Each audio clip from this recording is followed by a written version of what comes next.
কোষ্ঠকাঠিন্য বা কষা পায়খানা এই বিষয়টি নিয়ে এই পর্বে আলোচনা করব। এই কোষ্ঠকাঠিন্য বা কষা পায়খানা অনেক মানুষেরই কিন্তু দেখা যায়, কিন্তু তারা ট্রিটমেন্টের শরণাপন্ন হয় না। ফলে কিন্তু দেখা যায় কিছুদিন পরে তাদের পাইলস বা হেমোরয়েড বা অশ্ব এই বিষয়টা কিন্তু চলে আসে। তাছাড়া পেটের ভিতর বদ হজম, তারপর পেট ফুলে যাওয়া, পেট ফাঁপা দেওয়া এবং দেহে ঠিকমতো আমাদের এনার্জি পাই না। কারণ হচ্ছে আপনার যদি কষা পায়খানা হয় বা কোষ্ঠকাঠিন্য হয়, ফলে কিন্তু দেখা যায় আমাদের ডাইজেস্টিভ সিস্টেম যেটা রয়েছে, যে আমাদের নিউট্রিশন ঠিকমতো দেহ পায় না, ফলে কিন্তু দেখা যায় শারীরিক দুর্বলতা এটা কিন্তু দেখা দেয়। হ্যাঁ, দেহের ঠিকমতো বৃদ্ধি হয় না। তো এই বিষয়টা আমাদের খুবই গুরুত্ব সহকারে দেখতে হবে। এটা অনেকেই মনে করে শুধু কষা পায়খানা, তো সমস্যা কি, এটা ট্রিটমেন্টের করার কি আছে?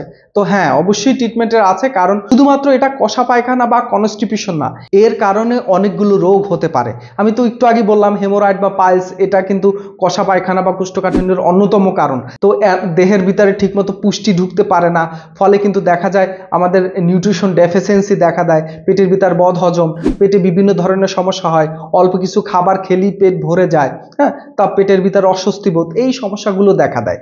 তো আমি এই যে ক্রনিক কনস্টিপেশন বা কোষ্ঠকাঠিন্য, এর কারণটা কি?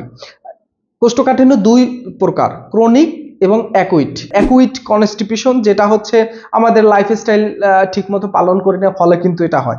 যেরকম আমরা শাকসবজি ঠিকমতো গ্রহণ করি না, কিছু কিছু মানুষ আছে যে তারা প্রচন্ড পরিমাণ মাছ মাংসের ভিতরে থাকে, রসালো মশলা এবং মাছ মাংস দিয়ে শুধু ভাত খায়, ডাল দিয়ে ভাত খায়, তারা শাকসবজি খেতেই চায় না, একদম অপছন্দ করে, পানি গ্রহণ করার কোনো নিয়ম মেনটেন করে না, ফলে কিন্তু দেখা যায় এই কনস্টিপেশন হতে পারে, যেটা হচ্ছে লাইফস্টাইল যে আমরা ইরেগুলারের কারণে এটা হয়ে থাকে। তাছাড়া এই লাইফস্টাইল আপনি সঠিকভাবে পালন করছেন, আপনি পানি ঠিকমতো খাচ্ছেন, শাকসবজি ঠিকমতো খাচ্ছেন, তারপরও যদি আপনার এই কোষ্ঠকাঠিন্য হয় 3 দিন পরে, 4 দিন পরে, 5 দিন পরে, কোনো পেশেন্ট আমাদের কাছে আসছে যে 7 দিনে তার পায়খানা হয় না, 10 দিনে পায়খানা হয় না। তো এরকম যদি কন্টিনিউ হতে থাকে, 3 দিনে একবারও যদি পায়খানা না হয়, তাহলে এটা ক্রনিক কনস্টিপেশন, কোষ্ঠকাঠিন্য বলা যেতে পারে। তো কারো যদি এরকম কোষ্ঠকাঠিন্য হয়ে থাকে, তাহলে অবশ্যই চিকিৎসা নিতে হবে। এবার আসি ক্রনিক যে কোষ্ঠকাঠিন্য, এর কারণগুলো কি? এর অনেকগুলো কারণ রয়েছে। যেরকম আমাদের নিউরোলজিক্যাল যদি অ্যাবনর্মাল থাকে, আমাদের ব্রেইন যদি অস্বাভাবিক থাকে, তাহলে কিন্তু এই ক্রনিক কোষ্ঠকাঠিন্য হতে পারে। দেখেন, আমাদের পেটের ভিতরে মোচড় দিয়ে পায়খানা আসে, তাই না? আমাদের দেহের একটা মেকানিজম রয়েছে, আমরা খাবার খেলে সে একটা মোচড় দিয়ে পায়খানা আসে, সেটা আবার যখন ডায়রিয়া হয় তখন পেটে মোচড় দিয়ে পায়খানা আসে, যদি কারো আমাশা হয় বা ডিসেন্টারি হয়, মোচড় দিয়ে পায়খানা আসে। এই যে মোচড়টা দেয়, এই মোচড়টাকে আমাদের মেডিকেলের ভাষায় বলা হয় প্যারিস্টালটিক মুভমেন্ট। তো এই প্যারিস্টালটিক মুভমেন্ট, পেটের যে মোচড়, এইটা যদি কারো বেড়ে যায়, তাহলে হয় ডায়রিয়া, আমাশা। আর কারো যদি এই মোচড় দেওয়ার প্রবণতাটা কমে যায়, তাহলে হয় কোষ্ঠকাঠিন্য।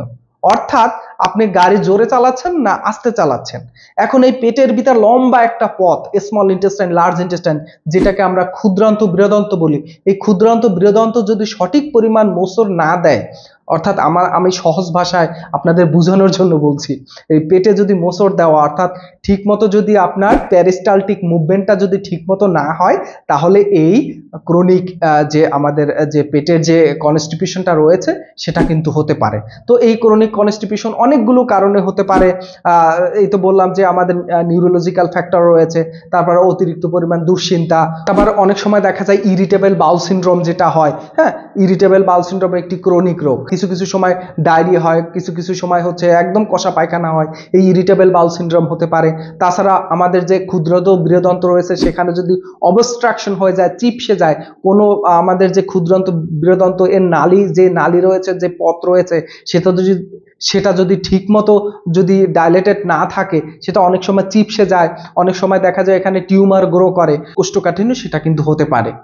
অনেক সময় দেখা যায় আয়রন সাপ্লিমেন্ট যারা গ্রহণ করেন, সেক্ষেত্রে কিন্তু এই কনস্টিপেশন হতে পারে। তবে এটা যতদিন আপনি আয়রন সাপ্লিমেন্ট গ্রহণ করবেন, তাদের সেই কয়দিন, মনে করেন 1 মাস আপনি আয়রন সাপ্লিমেন্ট গ্রহণ করলেন বা 7 দিন গ্রহণ করলেন, তাহলে এই 7 দিন আপনার কোষ্ঠকাঠিন্য থাকতে পারে, এটা নিয়ে ভয়ের কিছু নেই। তবে কোনো মেডিসিন গ্রহণ করছেন না, আপনি শাকসবজি ঠিকমতো গ্রহণ করছেন, পানি ঠিকমতো গ্রহণ করছেন, তারপরেও যদি আপনার ক্রনিক কনস্টিপেশন হয়, কোষ্ঠকাঠিন্য হয়, তাহলে অবশ্যই চিকিৎসার শরণাপন্ন হতে হবে।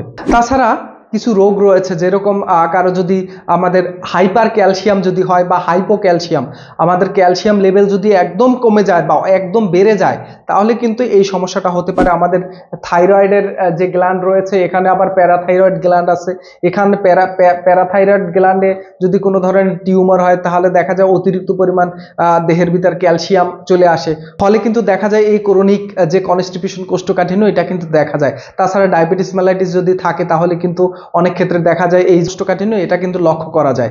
আমি একজন হোমিওপ্যাথিক চিকিৎসক, আমি অনেকগুলো পেশেন্ট দেখেছি যাদের দীর্ঘদিন ধরে এই যে কোষ্ঠকাঠিন্যর বিষয়টা থাকে, বা আইবিএস বা আইবিডি, বা আমাদের বিভিন্ন ধরনের যে এই যে মাসেলস মুভমেন্টটা ঠিকমতো হয় না, যেটাকে প্যারিস্টালটিক মুভমেন্টের কথা বললাম, সাপের ঢেউয়ের মতো যে একটা মুভমেন্ট হয়, এটা যদি ঠিকমতো না হয়, তাহলে কিন্তু মেডিটেশন করতে হবে, রিল্যাক্সেশন থাকতে হবে, ঘুম ঠিকমতো থাকতে হবে।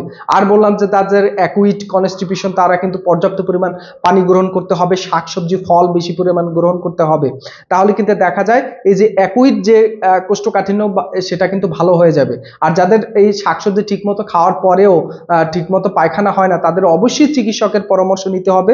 আমি যেহেতু হোমিওপ্যাথিক চিকিৎসক, আমি অনেকগুলো পেশেন্ট দেখেছি যাদের 3 দিন 4 দিন 5 দিন পরে টয়লেট হয়, কিছু কিছু পেশেন্ট আছে যে 9 দিন 10 দিন পরেও পায়খানা হয়। তো এইরকম কোষ্ঠকাঠিন্য যদি হয়, তাহলে অবশ্যই চিকিৎসা নিতে হবে। আমি অনেকগুলো পেশেন্ট দেখেছি যারা অল্প কিছুদিন মেডিসিন গ্রহণ করে, 3 থেকে 4 মাস মেডিসিন গ্রহণ করার পরে কিন্তু তাদের এই যে দীর্ঘদিনের কোষ্ঠকাঠিন্য, 5 বছর 10 বছর ধরে কোষ্ঠকাঠিন্য, সেটা কিন্তু ভালো হয়ে গেছে। তো প্রিয় দর্শক, আমি যেহেতু মিরপুর 10 কাজীপাড়াতে বসি, আপনারা চাইলে সরাসরি আসতে পারেন মিরপুর 10 কাজীপাড়াতে হোমিওপ্যাথিক ফাউন্ডেশন হাসপাতালে। আর যদি মনে করেন যে ভিডিও কলের মাধ্যমে কথা বলে মেডিসিন সুন্দরবন কুরিয়ার সার্ভিসে নেবেন, তাহলে সেটাও ব্যবস্থা রয়েছে। ভিডিওতে যে দেয়া নাম্বার রয়েছে, সেখানে যোগাযোগ করে ভিডিও কলে সিরিয়াল দিতে পারবেন। তো প্রিয় দর্শক, পরবর্তীতে কোনো গুরুত্বপূর্ণ বিষয় নিয়ে আলোচনা করব। আপনারা ভালো থাকবেন, ধন্যবাদ।